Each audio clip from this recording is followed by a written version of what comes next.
Samajwadi party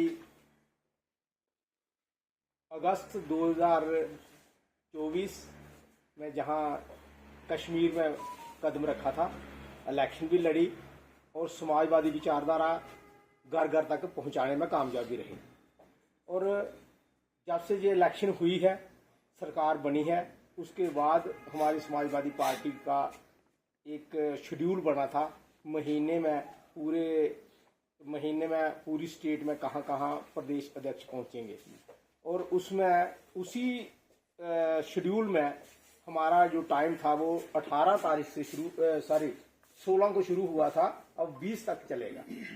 16 को हम Gandoh, district डोडा, किश्तवाड़, कारा, मरमत इन इलाकों में गए और 18 को हम पहुंचे बनिहाल, रामबन और फिर हम पहुंचे 19 को श्रीनगर और आज आपके सामने हम बड़गाम और फिर हम पहुंचे अभी कुपवाड़ा, अभी हम लोलाब जा रहे हैं।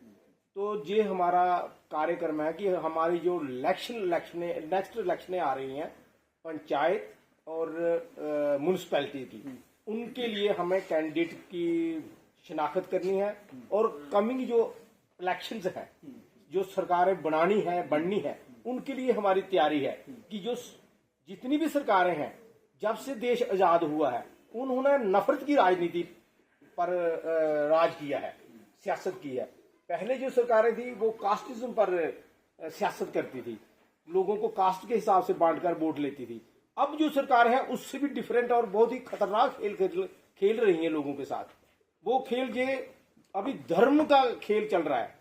जो पहले तो जाति छोटे छोटे लोगों में होती थी, अब ये धर्म की राजनीति जो है बहुत खतरनाक है और इसने हमारे भारत देश को बहुत पीछे चली गई है। ये जो धर्म की राजनीति है, ये जो राजनीति है, ये सिर्फ कारपोरेटर लोगों के लिए खेली जा रही है।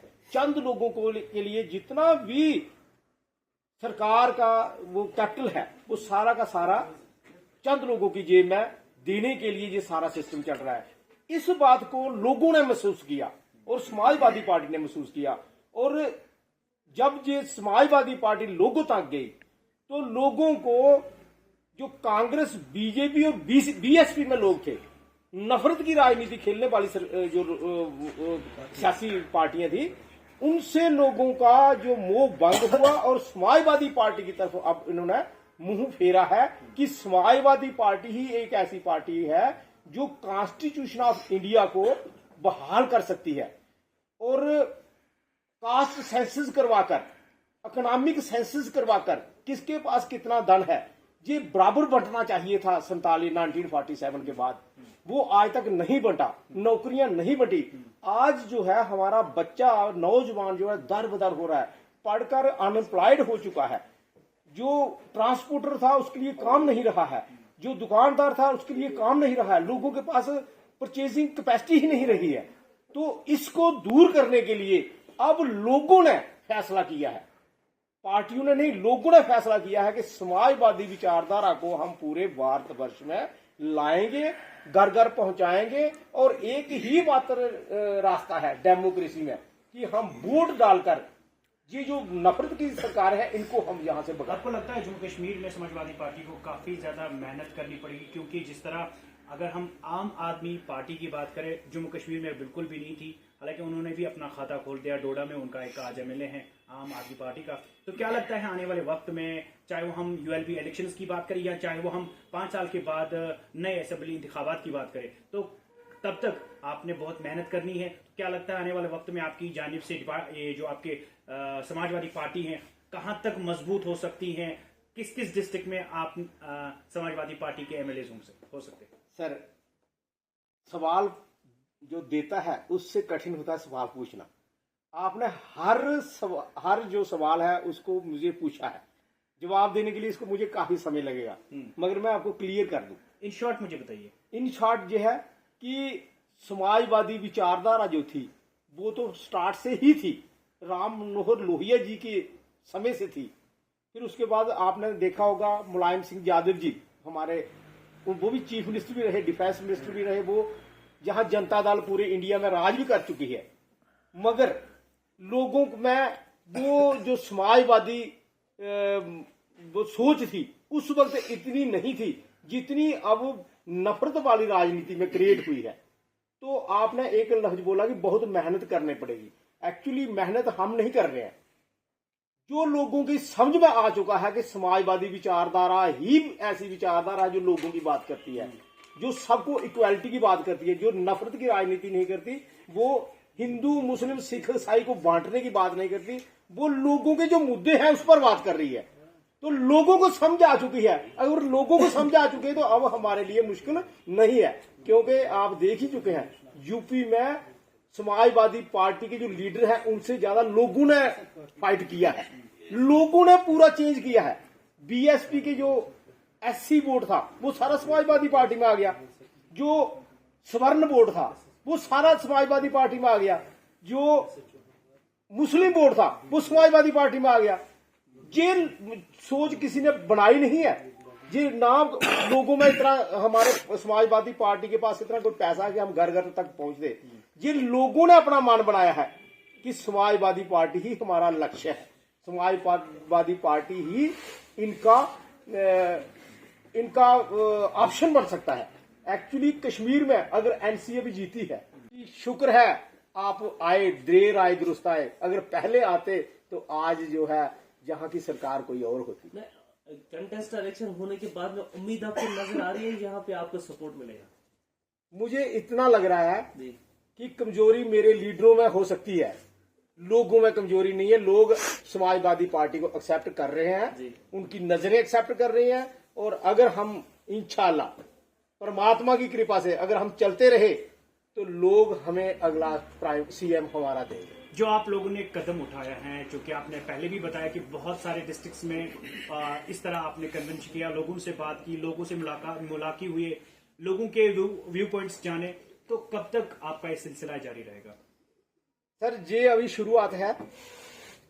इलेक्शन के बाद सरकारें बनी, कोई हारा कोई जीता। समाजवादी पार्टी आज कुपवाड़ा में तीसरी बार आ चुकी है जब से इलेक्शन हुई है, तीसरी बार। अगर समाजवादी पार्टी तीसरी बार इलेक्शन के बाद एक महीने में आ सकती है तो आप अंदाजा लगा सकते हैं कि हमारे जो लीडर हैं उनमें कितनी तमन्ना होगी कि अगली सरकार हमारी बनेगी। एट द एंड आपका क्या पैगाम, क्या मैसेज रहेगी कुपवाड़ा के लोगों के लिए, बिलखुसूस कुपवाड़ा डिस्ट्रिक्ट कुपवाड़ा कॉन्स्टिट्यूंसी के लोगों के? मेरा डिस्ट्रिक्ट कुपवाड़ा के जो सिटीजन हैं, बच्चों से लेकर बुजुर्गों तक, मेरी उनसे एक रिक्वेस्ट है, अपील है कि आपने 75 साल लोगों को, जिन सियासी लोगों को वोट देकर आपने अपने 75 साल खराब कर दिए, अगर समाजवादी पार्टी को एक बार वो चांस देते हैं, क्योंकि जो हमारी विचारधारा है वो डॉक्टर लोहिया के विचारधारा पर निर्भर है, और जो कॉन्स्टिट्यूशन के मुताबिक हमारे फंडामेंटल राइट्स है। कॉन्स्टिट्यूशन अगर हमारा इंडिया का है उसमें सब कुछ फंडामेंटल राइट्स पर डिपेंड करता है। तो एक ही पार्टी है समाजवादी पार्टी जो आपको फंडामेंटल राइट्स दिलवाएगी, right to equality, right to education, right to food, right to worship, right to work, and everywhere is equality, right to equal distribution of capital of our Indian on earth। Sir मुझे बताइए, क्योंकि एक सवाल और याद आ रहा है। आपने मुझे अभी लोगों से मुलाकात हुए और आपका जो मैनिफेस्टो है, इनफैक्ट मैनिफेस्टो जो आप समाजवादी पार्टी का बता रहे हैं, हर पार्टी के लोग, हर पार्टी के लीडर्स पहले यही दावा करते हैं, यही बातें करते हैं, मगर जब जीत पाते हैं, जब वो सीट निकालते हैं, जब उनके एमएलए बन जाते हैं, और बाद में उनकी जो विचारधारा है, बाद में वो उनका जो मैनिफेस्टो है वो भूल जाते हैं और कहीं ना कहीं लोगों को निराश किया जाता है। आपने बहुत ही अच्छा सवाल किया, और हर पार्टी ऐसा ही करती है।